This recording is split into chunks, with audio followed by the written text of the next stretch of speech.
Here's to you, Sharpie. You can't kill me, Sharp.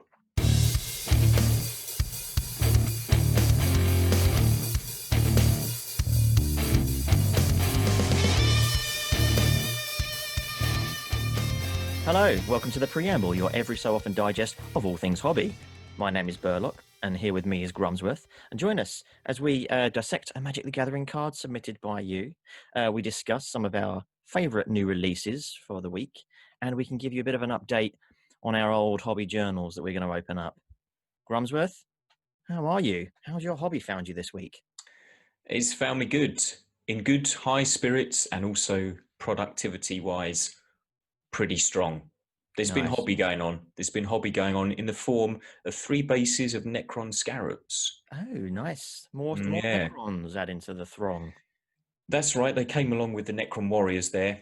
Nice little easy push fit to their bases.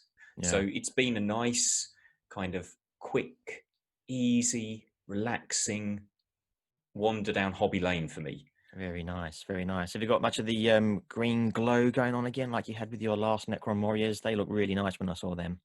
Yeah, thank you. The green glow on these guys, because the kind of niblets at their hearts and their little eyepiece are a little bit larger, the detail's a little bit deeper than the Necron Warriors' weaponry. Right. So I had to choose a slightly different tactic. These scarabs were undercoated in exactly the same way with the Rune Lord brass straight out of the rattle can. They were treated to many layers of wash to kind of give them a little bit more of a rich look about them, just like the Necron Warriors. I used a little bit more of the Reclam Flesh shade, which is the very sort of orangey, reddy hue. There's a lot more of that slapped on these guys, but I think that looks a little bit better than the treatment the Warriors received. So going forward, that's kind of what I'm going to be doing. For the green glow then, I went in with Corlia Dark Shade. Around the glowing green niblets, I wanted a little bit of a glow, but I wasn't going to go hard at it because these are a get them done quickly and effectively sort of project. So the shade there, the Corlia, is a very dark blue-green. So this was washed into all of the areas around the glowing niblets. Yeah. Then I went in with a very, very thin white and medium mix just to pick out these glowing blisters, these kind of orb type structures at the heart of each of these scarabs. Went in with that. Then the same treatment was done that I used on the Necron Warriors there. A mixture of medium, a Scorpia Green by Vallejo, just layered on thinly, almost glazed onto the white, leaving some of the white still showing. And the end result is what we have here, some slightly glowing Necron niblets. Yeah, I like how you would have gone up to the white initially, then brought it back down again to sort of, mute that's right, that high point. Also, I think it's a good idea to not create too much of a glow because the miniatures individually as scarabs, they're quite small. They're quite tiny, yeah. You might end up with little things that look just like green fireflies as opposed to, scarabs. So, yeah, it's a good choice to not do too much on the glow, but you've just got a bit in there. Keep it quite subtle. That was kind of the danger with them. See, I looked at them and I thought I could go in with an airbrush on these and create a sort of radial glow all around their center core. But I wanted to avoid exactly as you've described. I didn't want the entire model looking glowing green. Yeah. And because they're so tiny, and I've done some nice work on the metal before adding the green glow last, I didn't want it to eclipse that or overshadow it. You can see at a range the glowing elements of them, and you can still see the bronze, brassy, corroded, ragged metal form of them. So I think I've won. I think you have. Yeah, absolutely. And you finally decided on your direction you're going to take with the bases of these guys as a Necron force? Yeah, that's right. Yeah. It's a simple grey base, again, quick and dirty and easy to do. It's just some sand whacked on top, some PVA layered onto the base there. Yeah. And then painting that sand down with very, very thin coats of that nice matte black that Vallejo do. And then using it's almost like a camo green, bronze green it's called. So I'm throwing that all over with a dry brush, and then I'm adding a little bit of Secret Weapons weathered wood to that green, grey, and then slowly working up to almost just a light dry brushing of pure weathered wood. So despite the fact the bases kind of at a glance appear just simple grey, they actually kind of tie in a little bit with the fact that I've got green obviously within the necron models there. It's kind of sympathetic rather than standing out drastically, but also at a distance, especially kind of the gaming distance of 2 or 3 feet away from your eyeballs there, they stand out quite starkly enough on those bases, but not And that's like what you super want. clashy. Yeah, that's what you want. You know, you say obviously you put some thought and some planning into your basing, which we've spoke about before, haven't we? About being You have a to. real vital step in You have to. painting miniatures. So that's kind of how they finished out. Nice and quick. It was probably about sort of around about 8 hours work. I know they're only tiny, but I wanted to get a decent amount of detail in on them to pick out, because they are well modelled despite their diminutive stature. Mm. And I've always thought that, especially these new scarabs, that I think they actually look quite good on the tabletop. So I wanted to give them a little bit more time, maybe, than their tiny scale suggests. And what about yourself, Burlokk? What has troubled you in your hobby journal this week? Well, not much trouble actually, Oh, really? which is good. Yeah. But I have been busy. I finished up the small commission piece that I was working on at the beginning of last week. Very good. Yeah, I've not spent a huge amount of time on them as a whole, actually. Probably about the same amount of time as you spent on your scarabs there, about 8 hours, perhaps 8 to 9 hours. Lovely. So they got wrapped up quite quick, and that was with a minor setback with some with the washing incident. But nonetheless, they have now been completed, and I was actually quite happy with how they turned out. I showed some pictures to my client, and he was Okay. very, very pleased with them as well. It must be said, he was over the moon, in fact.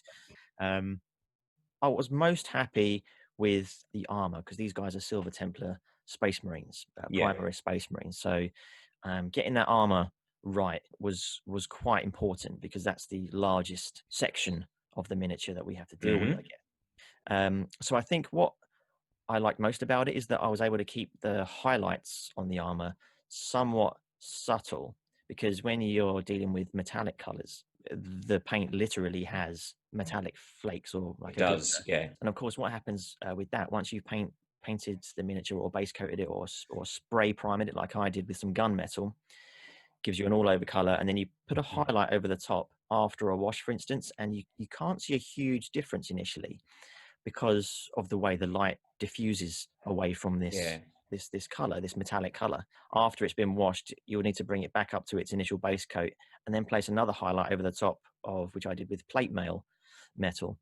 And there isn't a huge difference noticeably at first, but I knew that once I got the varnish spray over the top of it at the end, it will take away a lot of the shine from the metallic colors, and it will just leave you with those gradient highlights, which actually popped quite nicely once that varnish was on. So it was like knowing what it's going to look like after you've got to the end, once you've got to the very end stage, and that came together just as planned.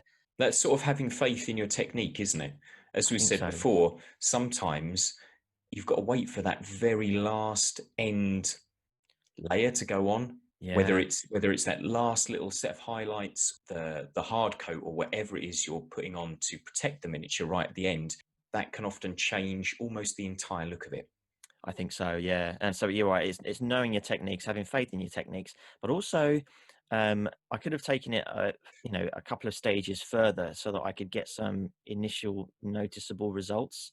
I could have brought it right up to a really high level of silver, or deepen the shadows a lot more, which would have added another layer of shading or another layer of highlighting.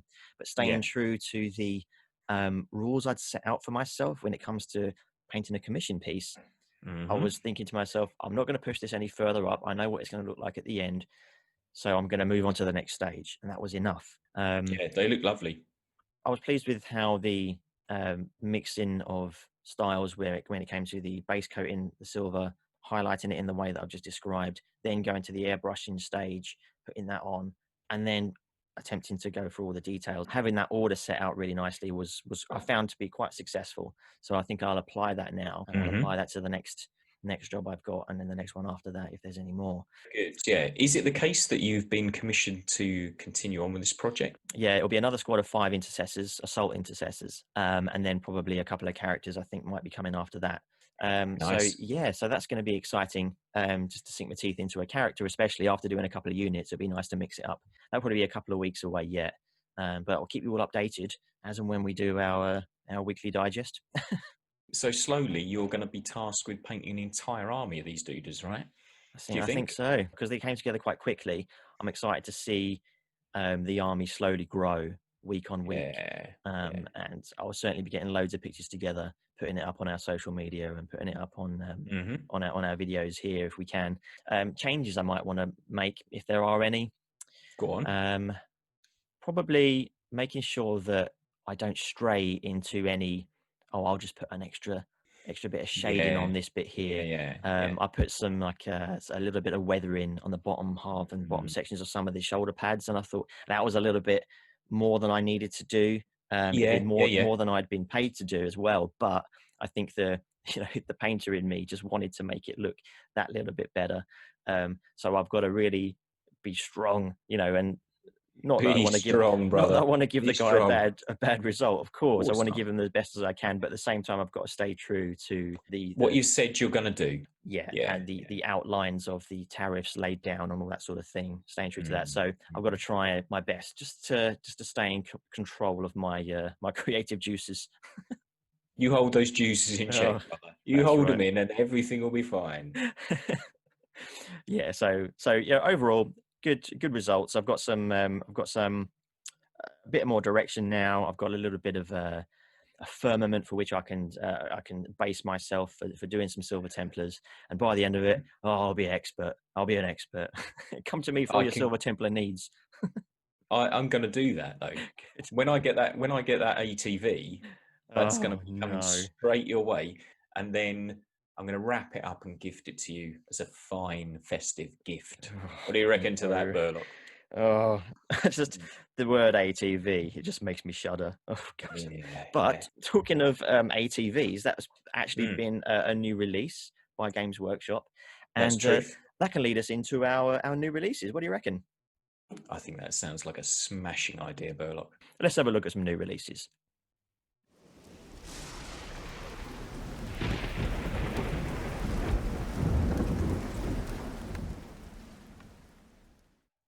I'm on a little bit of a Necron train at the moment, so following along with that, the Lockhurst Heavy Destroyer, which is an absolute belter of a model.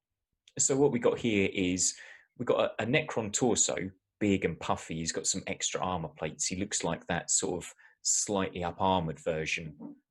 The Necron mortals and Deathmarks, some of their lords and characters, they all have this kind of fatter chest, wider shoulders. That's how you can tell that they're a more powerful Necron, because they get a bit puffier, right? They get puffier. Yeah.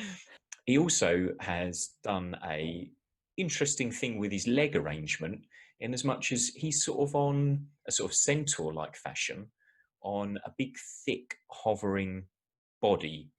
Yeah, like a big bulbous anti-grav see that? situation. Which one of the pieces of the model that really makes it and gives it its weight. So these things, these heavy destroyers, they're super big killy Necrons, big long range kind of fire support, mobile because of their skimming jet instead of leg situation. And this makes for a really interesting looking model. We've got massive versions of the Necron weaponry mounted on these folks as well. The Gauze Destructor, I believe it is one of the options. Is that the one on the main picture on the GW website? Is that the Gauze Destructor? I think in the picture. I think the many-barreled version that you're referring to there, I think, is called an Enmitic Exterminator. That's that kind of, I believe it's kind of an anti-infantry sort of thing. Right. Many shots, like many shots. Yeah, plenty of barrels on that thing, yeah. Yeah, and the other weapon, which is like an oversized version of the Gauze Flayer carried by the regular Necron warriors, is the Gauze Destructor, which I think is just a sort of, it's an anti-armor thing. A little bit more akin to the old style heavy destroyer Very much so, yeah. long-barreled, single-shot Yeah, kind of situation. Mm. that's right. In the same way, it's still mounted like firmly on the arm. Yeah. This guy actually has a third arm there, as is sort of the Necron style at the moment. Yeah, I like the way this thing is actually, it looks like it's big and heavy, but he's sort of wielding it as if it's light, because it's full of Kind of anti-grav weightless, yeah. compensators, and the extra armor Oh, he's yeah. got is just Yeah. reminds me a little bit of the harness for the smart cannons that they used in Aliens when the commander Yeah, said so that's scratch it. through So the gun is kind of mounted on your hip in that Mm. situation, isn't it? And the That's weight of it is borne by the harness on your body. Yeah, That's he has that because he's sort of hip firing this gigantic weapon as well.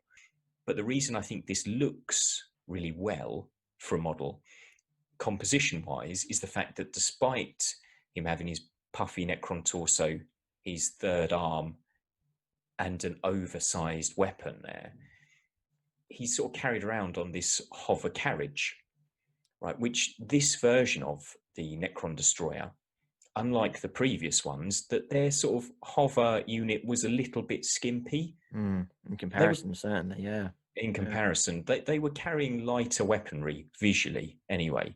But I think the fact that they've decided to puff out the sort of hover carriage that replaces his legs has done really well here. It balances out the model nicely against the oversized weaponry. It also looks really cool, like the shape of it. It's got like a good kind of curved shape going on. It's got some of the glowing green Necron niblets, which they stuff in all of their technology, which looks really cool. Quite beetle-like, isn't it? In many ways, very much as Necrons tend to be, quite beetle carapace-like, curved. And I love all the Necron symbols and icons that it's got running down the side of it. Just ties it in nicely. Yeah, it is really nice, isn't it? All that kind of alien sort of scripture. It almost looks like curved up its body there. Yeah, I think it's a real winner for me. It's my favourite release of this week. What about yourself? What have you discovered this week, Burlokk, new release-wise? Well, maybe it's just the fact that I've been painting some Primaris Marines recently, but I actually really like the new Primaris Chaplain on bike. Ah, the Chapo, yeah. The Chapo, yeah, he looks really cool. I like the fact that the miniature he's at rest. He's not driving it. He's got the bike slightly tilted to one side, his foot's down, and he's waving the chaplain's weapon, the Crozius Arcanum there, his weapon of office. He's just raising that up for his brothers to speed past him into the fray, no doubt. Yeah, but I just really like the way these new bikes look as well. I like how they're really chunky. They're like the old version bike 2.0. They've really been upgraded in my mind. Yeah, they look like they've been mated with a rhino, don't they? Yeah, they look really cool. Really like boxy and weighty. Yeah. Yeah, the guns don't look like they're going to fall off if the thing goes too fast anymore. They look properly encased. I love how I can see the ammo feeds coming into where the bolt guns are at the front. I do like the front wheel. I mean, I guess I don't know. I'm no physicist, nor am I an aerodynamicist. I don't really know how the design of these bikes is supposed to work, whether they'll be efficient or not. But hey, look, it's a sci-fi game, and they look really incredible. They look really heavy. I think Space Marine bikers should have always been that big, that heavy shock cavalry. I believe they've been described before as sort of the line breakers. Which they're like a sort of cataphract, aren't they? Like and these guys, they don't do scouting missions. They're not there for speed. They're there for the added weight of the horse and the armor, and they ride through formations. Yeah, that's it. They really break through lines, and I can just imagine this guy at the head of a column of White Scar, or White Scars, or Raven Wing, even. And just smashing through the front lines of an enemy unit, and just tearing them to shreds. And I love the way this guy, the iconography of the chaplain has always been something that I've really loved. The styling, the skull mask. With the bike, for instance, I love how the book is chained to the outside of this thing, as if it's an old relic he's bringing into battle with him. Which it definitely is. I mean, that's one thing that you've got to love about the Imperium of Mankind. When they go to battle, they take some light reading. They love an old book, don't they? They do. They do. Maybe it's his hobby journal. Oh, I'd love it if it was his hobby journal. his hobby journal is going to be, drove through a line of Eldari, Yes, right.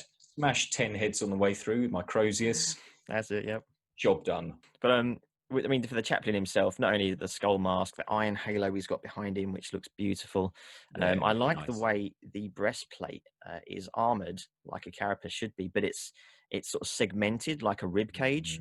Yeah, it's really cool. Yeah, other chaplain models actually have sort of molded skeleton Bones and ribs, such. bones Yeah, on the front, but this thing is it's reminiscent of that, but it looks like he's just wearing some fat, powerful armor, which is just shaped to look like ribs.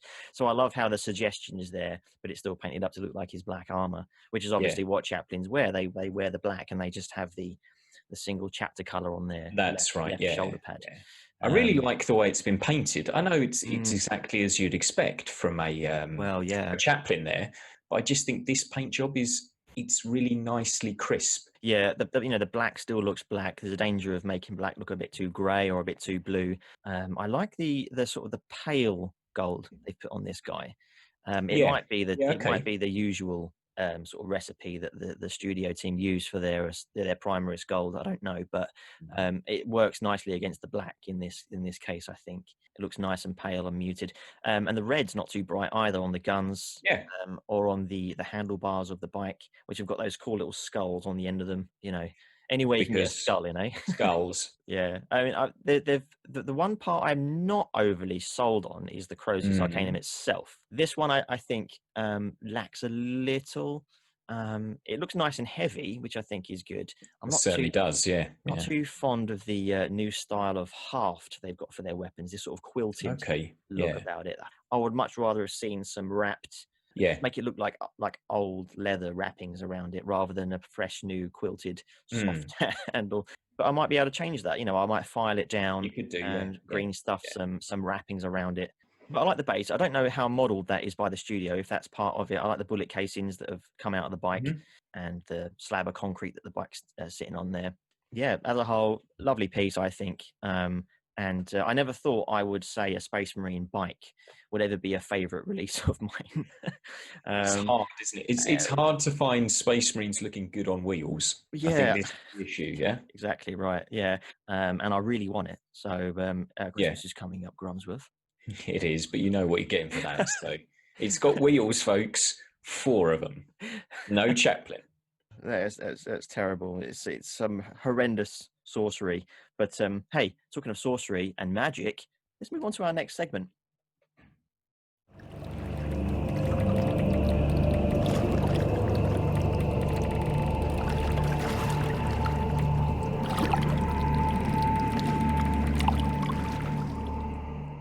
So this is where the magic happens, folks. And this week's card has been submitted by one of our wonderful viewers, Old Germain. Old Germain. Old Germain, yes. Yeah. Thank you for the submission. This card is called Elish Norn, Grand Cenobite. What do you make of this, Grumsworth? The grandest of all the Cenobites. Yeah. Elish Norn there is a white card. It's from the New Phyrexia set. It's a mythic rare. As is befitting this wonderful character as well. Mana-wise is 2 white and 5 colourless, so kind of hefty. The Cenobite here is legendary creature and a praetor. So mechanically, we've got vigilance. I was just going to say we've got vigilance on her. It's a she, right? Well, I've always assumed it's a she, but it is a little bit androgynous. It's she. I'm rolling with it. She has vigilance, which means she can make her attacks and not tap, so she's ready to become blocker as well. She's a 4/7, so her stats are quite hefty. She's quite chunky, isn't she, despite her slim frame? Yes. And talking of such, what do you think of this piece of art? The artwork, well, it's by Igor Kieruluk, if I'm pronouncing that right. Kieruluk, I think you're right, yeah. And the artwork, I feel, is it's stunning for a start. This piece of artwork is incredible. Yeah, really good. There's a lot to be said. So let's break it down. I think the palette, first of all, it's very minimal.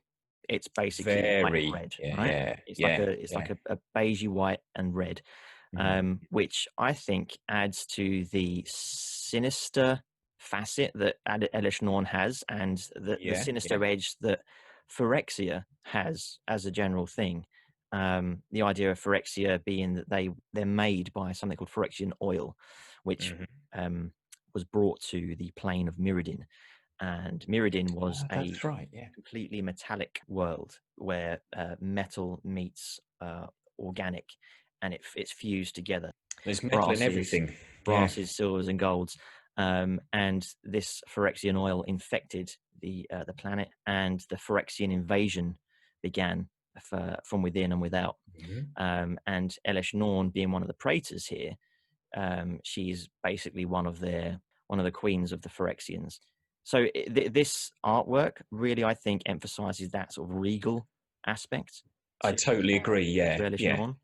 yeah, I love the and name, the Grand Cenobite. It reminds me a bit of yeah. Hellraiser, which has that The horror. Cenobites, yeah, definitely, yeah. Yeah, which really adds that element of horror to it. And that is carried through in the art, in the sort of style, Mm. the makeup of her form. So you speak about the colours as sort of very beigey white and very stark, rich red on there. Mm. There are some areas where those colours meet, and these are the colours of flesh, blood, and bone, aren't they? That's right. The Yeah. the entire piece is painted as a sort of homage to the living human body, really, I would say, color wise, which Yeah. is really interesting because a lot of the shapes echo what you've said about Phyrexia.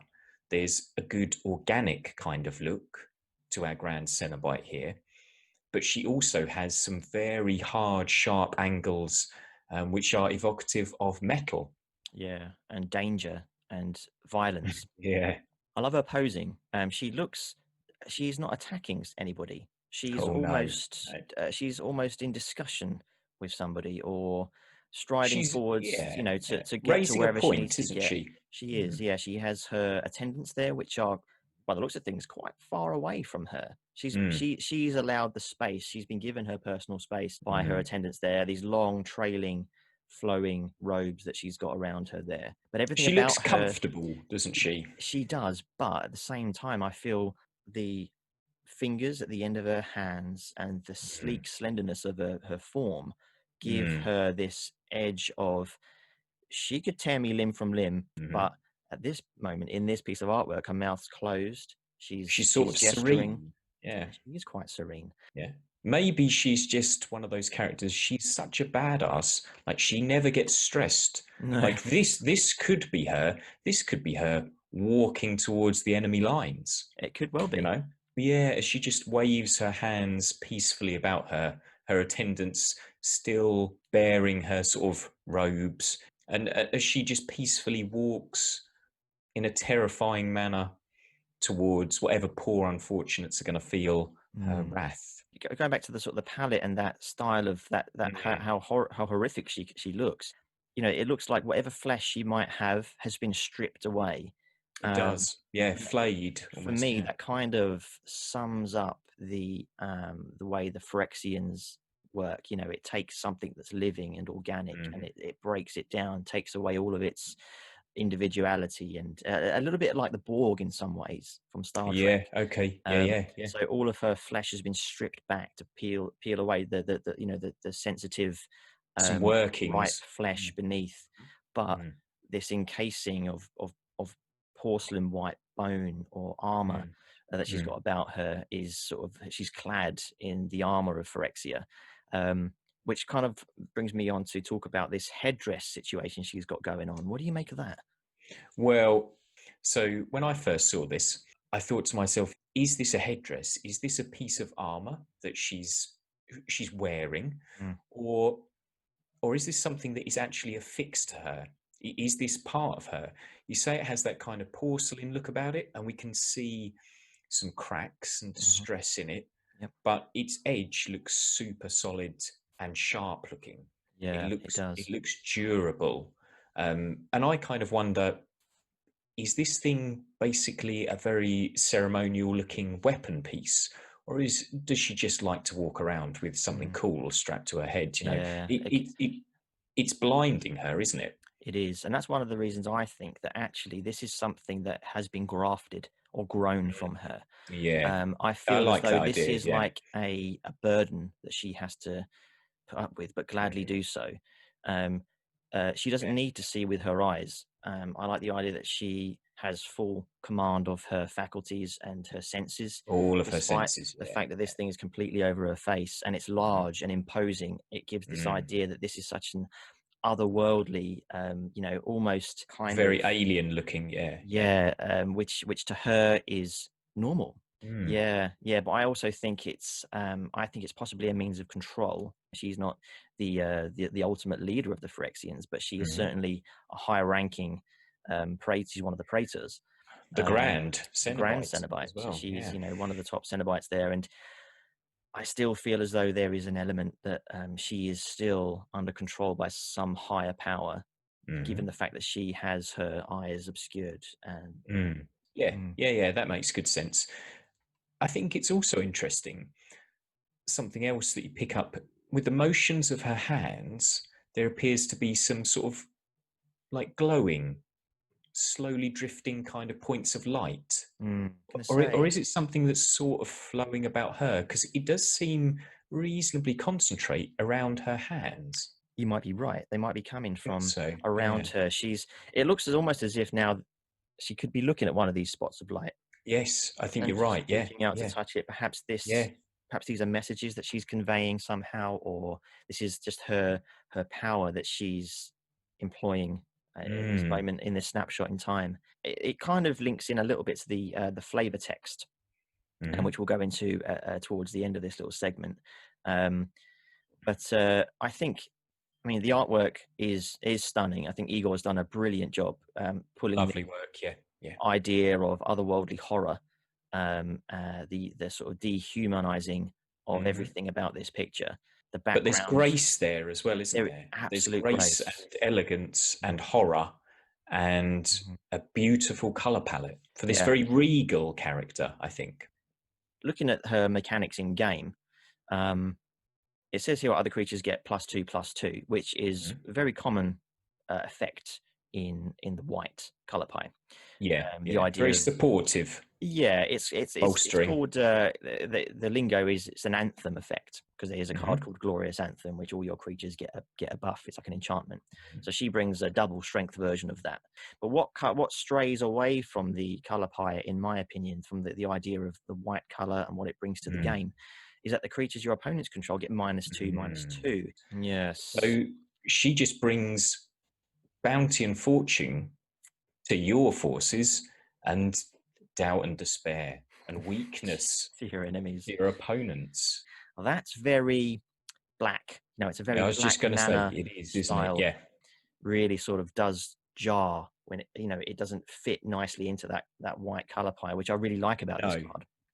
but it fits really nicely with her, doesn't it? The fact that her presence, yeah, brings up those who are allied to her and anyone else, you're going to feel weaker. I Mm, mean, it's enough to kill a great slew of creatures, isn't it? absolutely. I mean, certain decks that you play, lots of small, weak Yep. creatures, a white weenie deck or a token Yeah, deck, for which is example. interesting. Yeah, yeah, yeah. Um, you could play Elesh Norn, and you've essentially got what they call a wrath effect. So a -2/-2 on Mhm. all of your opponent's creatures. You could potentially wipe the battlefield if your Mm. opponent is playing something like that. So yeah, she brings that sweeping destruction with her as well, Mm. which is really nice. What lets her down is her mana cost. Quite heavy. There's a way around that, as with most things in Magic. You would normally see Elesh Norn in decks that are able to cheat cards out into play. Like, find a way to put Elesh Norn into your graveyard somehow, and then Hmm. reanimate Elesh Norn so she comes straight out from your graveyard. Ways to tutor her out. There's all manner of combination plays and combination decks that you can put Yeah, together to bring Elesh Norn out onto the battlefield quicker than playing her out fairly with seven that's mana. right. Yeah. So she only really sees play in those kind of decks that are able to take advantage of certain effects. That Yeah. And how would you rate her playability then on a scale of 1 to 10? Very strong, at least an 8.5 to a 9. Yeah, She is grand indeed, then, isn't she? She is grand indeed. I would definitely say I think the mana cost is kind of prohibitive. As you say, cards that allow you to kind of cheat her into play, very useful if your whole deck requires cards that need to be cheated into play, or a large portion of it does anyway. Then I think she's going to slot in quite nicely. She is a bit of a monster. I'd go for a 7. Very good. Just because, like, I'm not that keen on playing cards that are so heavy mana cost. It's going to work in certain decks, and she's kind of going to undo other decks as well, just in herself. Yeah. You know, like you say, those kind of weenie decks where you're having hordes of goblins, human soldiers, tokens of any description trying to overwhelm you. Yep. She walks in and they vanish, and everything that's a little bit tougher suddenly much weaker. Yeah. You know. Let's just raise her flavor text before we move on. And, please do. This sort of reminds me a little bit of these flowing motes of light she's got around her, because it reads, "The Gitaxians whisper among themselves of other worlds. If they exist, we must bring Phyrexia's magnificence to them." Beautiful. Yeah, really nice. A fine choice as well. Who was it by again? Who chose this for us? Old Jermaine. Old Jermaine. Thank you very Jermaine. much, Old Jermaine. It's been a treat to have a look at Elish Norn there. Thanks for tuning in, folks. The code below in the description notes is worth a good 10% off everything at roguesgaming.com. It helps us out a little bit, so feel free to use it. If you like what we're doing here, give us a thumbs up, like and subscribe to us, and we'll see you next time on the Preamble. You've been listening to The Preamble. Find us on YouTube, Spotify, and many other podcast platforms. And if you want to contact us, just send an email to thepreamble@gmail.com, or find us at The Preamble on Twitter, Instagram, or Facebook. Your hosts were Grumsworth and Burlokk, brought to you by roguesgaming.com. Special thanks to our contributors, our spotlight artist, and of course, to all of you. See you next time.